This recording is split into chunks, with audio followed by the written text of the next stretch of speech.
game is just insane. It's absurd. Welcome to Radical Red Hardcore Mode, version 3.1. This might be the world's hardest Pokemon game, and along with that, the world's hardest Nuzlocke. With AI that knows your moves, your held items, and sometimes what Pokemon you're going to switch to, this game is new kinds of treacherous and terrifying. And this is early game. My goal here is to break down all the major fights and then break through them. This game can be utter nonsense, as I stated in the first 2 seconds, but this game is also a game of choices to optimize your chances of survival. And boy, are there some decisions to make. Probably one of the more difficult choices of Radical Red is the starter choice, since there's so many. There are obviously some good ones like Mudkip, Turtwig, and Tepig, and then there are some lackluster options like Bulbasaur, Totodile, and Fennekin. Being perfectly honest, Radical Red balances almost all Pokemon pretty well, whether by introducing new moves, removing old ones, buffing stats, or changing abilities. There's no starter or Pokemon that's absolutely useless, just some that do more than others. Exclude Ditto from this conversation. I have yet to find a use for that guy in one single way. The only thing I can really say about some Pokemon being better than others is that some Pokemon peak very early in the game, like Kricketune,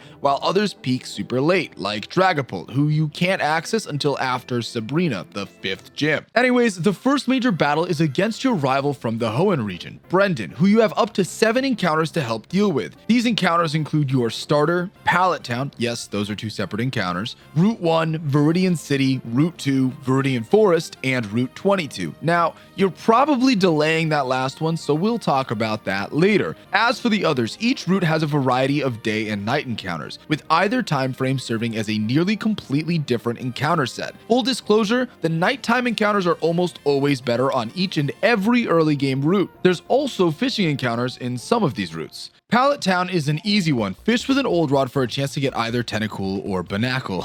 Binacle. Both have incredible use throughout the run, though Binacle is far more replaceable, where Tentacool has so many specific counters that make it so special. Route 1 is also easy. Hoot Hoot and Pansear are hard resets. Pidgey doesn't do anything, and yes, I am hating. Scraggy, Seedot, and Galarat are fine. Galarian Meowth is a step above that. Mightyena literally sweeps the entirety of early game, and Galarian Zigzagoon reigns the best of them all, with high early and late game usage. Viridian City is a little more complicated because technically there are good encounters in the grass, even in the daytime here. Unfortunately, without weather ability access, both Wingull and Snover's uses are trivialized, and you're better off shooting for the nighttime patch of grass. But even that is squashed by the guarantee of a fairy water type in the pond. Using an old rod, you're guaranteed either a Marill or a Clamperl, who you can evolve into a Gorbis, who does have a fairy water typing in this game, just after Mount Moon. 70% huge power Marill is a lock though, you can't not take that. Route 2 is next, and to be honest, it's one of the more defining early routes. Again, we're skipping over the daytime options because why would you ever try for any of this? Nighttime is just electric here, with the only real bummers being Pansage and Mareep, and to a lesser extent Shinx and Meditite. Abra's a weird one because you can flip it later for a Galarian Mr. Mime, but that's a ways away and means foregoing getting anything useful here. I've also heard Houndour is good here. I haven't used it, but dark types do typically perform well, so we can assume a little bit. Sentret and Mightyena are next, as the 2 dominate early game and fall off later. Finally, we have the top 3 encounters in no particular order: Ponyta, Phanpy, and Galarian Zigzagoon, who each provide vital contributions early and late game. Next is Viridian Forest, which is a frenzy of mostly trash, with a 40% chance to encounter either Wurmple or Spinarak. Yikes. Blipbug and Grubbin are fine later in the game, but contribute nothing up front. The 3 most rare encounters in this are at least fair, with Pumpkaboo and Phantump providing some typically elusive ghost coverage early, and Snob getting Ice Scales access later in the run. Pikachu is also fair, evolving into Raichu before Mount Moon, and then getting Thunderbolt access before Misty. The real prizes of this forest, however, are Trash Cloak Burmy, Nincada, and Kricketot. Wormy bullies Brock, Ninjask hits fast and like a small truck, and Kricketune can nearly sweep the first gym leader all by itself, albeit at the cost of having little to no use beyond Misty. We'll talk about this encounter again in a bit, but remember, it's a 40% chance to get absolute garbage from this patch of grass. The first fight you need to deal with is Brendan. Brendan is pretty manageable, even being consistently swept with one specific early game behemoth in Mightyena. Strong Jaw, Black Black Glass's Mightyena is a near guarantee to knock out every single member of Brendan's team with a combination of Bite and Sucker Punch. But even without Mightyena, Meryl makes Metatite easy and chips in on Numel.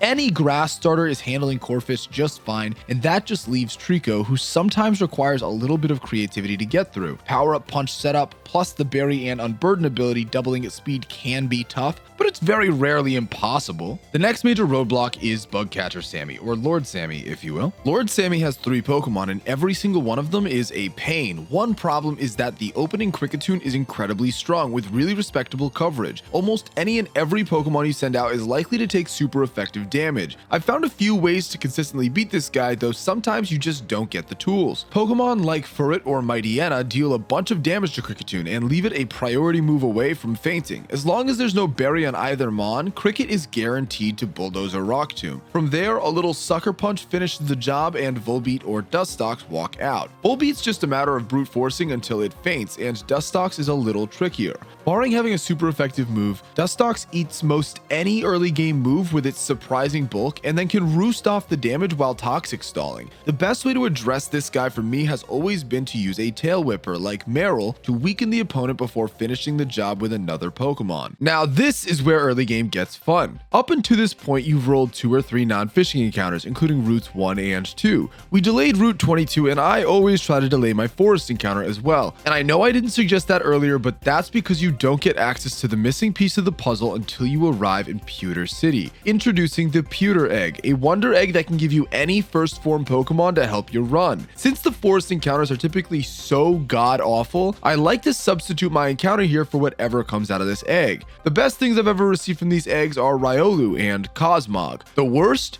Ditto, Stantler, to name a couple. This egg can be game-changing. If your run is looking rough and you need a savior, this is your final opportunity before Brock. There are 3 more encounters that we should talk about though, because you have more tools to deal with the upcoming battles. First, Diglett's Cave.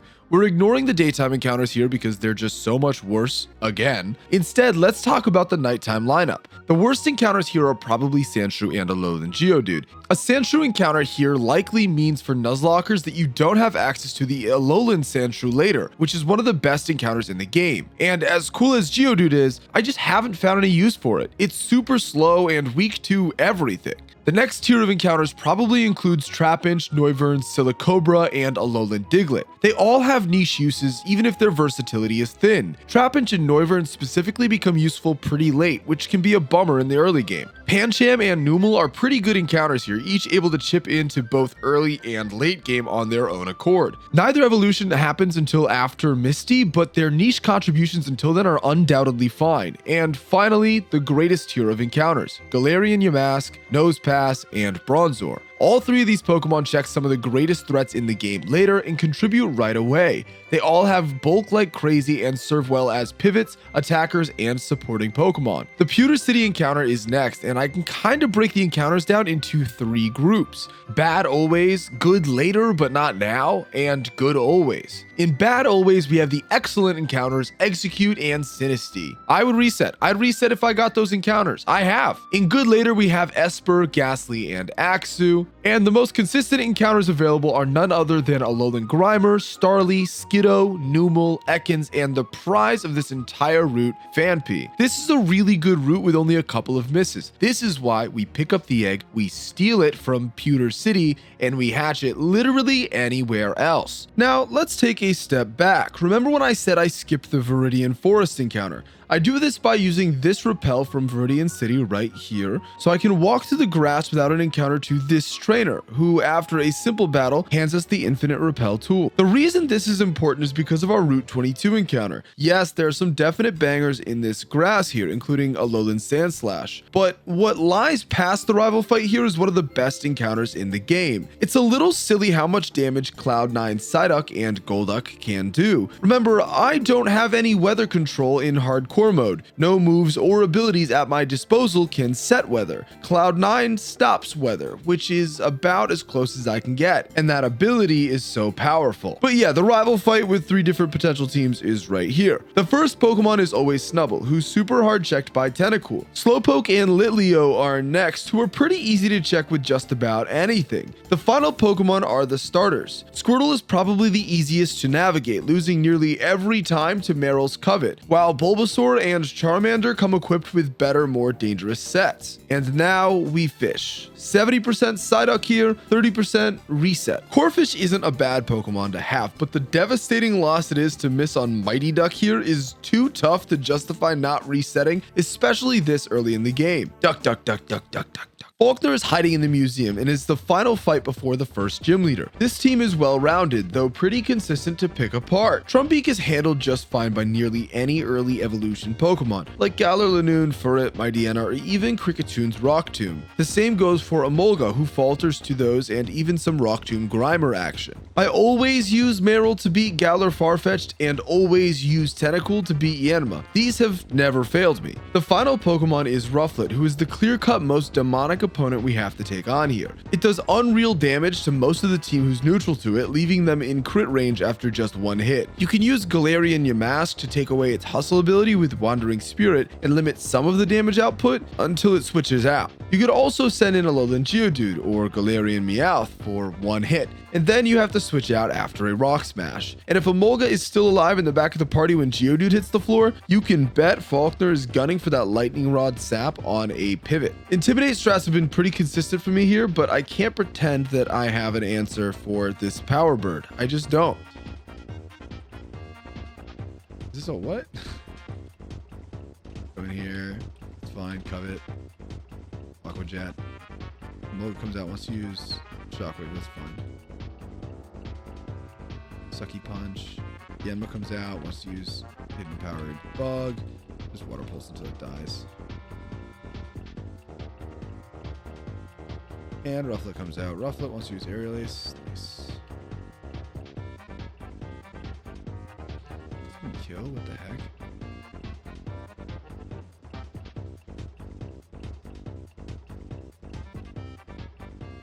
Thanks for hitting that, buddy. Go in here. Nice. The final fight of the Brock split arrived, Brock himself. This fight is a little silly with 3 Pokemon needing specific checks to or the run is in jeopardy. Hippopotas is a meme opener with Toxic and isn't really worrisome. And while Sandshrew and Arcan have some knockout potential, the consistent Meryl and Psyduck encounters make light work of these 2 foes. And then the problems begin. The easiest to check of Brock's big 3 is probably Lunatone. Any dark type from Galar Lanoon to Mightyena to Alolan Raticate, Scraggy, and Nuzleaf is taking this thing down. The big threat potential is that none of these are guaranteed encounters, in which case the big moon strats get really spooky. Then the 2 big problems arrive. Enter Cacnea and Lileep. Lileep is just awkward, with Recover and Stockpile as well as instant special defense boosts from the permanent sand. It's really hard to deal real damage to this guy, and even if you do, Lileep just recovers it while you sit in the sand taking residual damage. Fighting types appear the most consistent here as Combuskin, Pignite, Scraggy, and Pancham can each prove their worth. Specifically Pancham, who can learn both Laser Focus and Brick Break to one-shot this plant. But even Scraggy needs a black belt, and it's not like Mega Drain isn't doing real damage. It is. One strat I like to take advantage of is opening with Water Pulse Psyduck, which procs an immediate switch into Lileep by Brock. This allows me to switch into my counter immediately as the play opens. But the biggest threat, in my opinion, has to be Cacnea. Cacnea's defenses are boosted with Eviolite, as the evil green desert toddler racks up offensive boosts with Power Up Punch. Thunder Punch does 75 base power, while the other 2 moves do between 50 and 125. Never mind the fact that the ability Sand Rush stops Cacnea from taking residual damage and doubles its speed. There are like 2 Pokemon at this point in the game that outspeed Cacnea, and the answers are Jolly Furret and any Ninjask, which if you're like me, you had no chance to get because you dodged that forest encounter. There are plenty of fire type starters that do all right here and can take it out in 2 hits. Combuskin, Pignite, and Monferno to name a couple. But there's always the chance that Thunder Punch lands a paralysis and the battle just ends. Now, I didn't talk about one specific encounter that just beats every single Pokemon on Brock's team one-on-one, Technician Kricketune. With Struggle Bug, Bug Bite, and Rock Tomb, this is Krickatune's peak. If you roll the dice in that forest encounter, the payout is a Pokemon that beats Brock. The sacrifice is that you'd never get to use it for anything in the game ever again.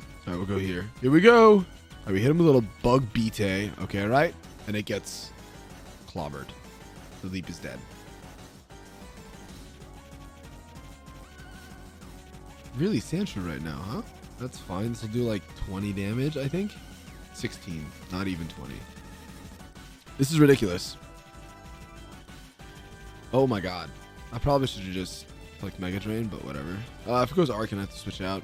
Yeah. Well, let me just double check. Can Arcan crit kill me right now? I think it can. I just want to double check. Oh, Arcan just straight up kills me with either Pluck or Rock Tomb. Let's go here. Not Pluck, it has Wing Attack, but still. All right, guys. What we're aiming for is the perfect range where Arcan lands in Defeatus. There is a perfect range we can hit where it's like 75% exactly. Did we get it? I think we got it. We got it. We got it. We got it. He's in Defeatus. Yup. Yes. Holy smokes. I actually pivot here now. They sent like a, there's like a pecan chicken dinner. It was really nice. They sent a recipe for honey mustard too. Well, honestly, probably the coolest part for me, Jesus, is that like you get to keep the recipes. Like the recipes don't go anywhere. Gotta be an easier way. No, there's not. That range is super hard to hit. Let me get the flinch here. Damn. No, but the honey mustard, so good. I'm still fast in this. There's no way I'm not. I don't believe that I couldn't be. Yeah, thank you. Good night, Hippopotas. That did a lot more damage than I thought it was gonna do. There we go. GG's. Bro, with Crick and Mightyena, like, I think I'd have to, like, severely misplay in order to lose this fight. Next is the Misty split.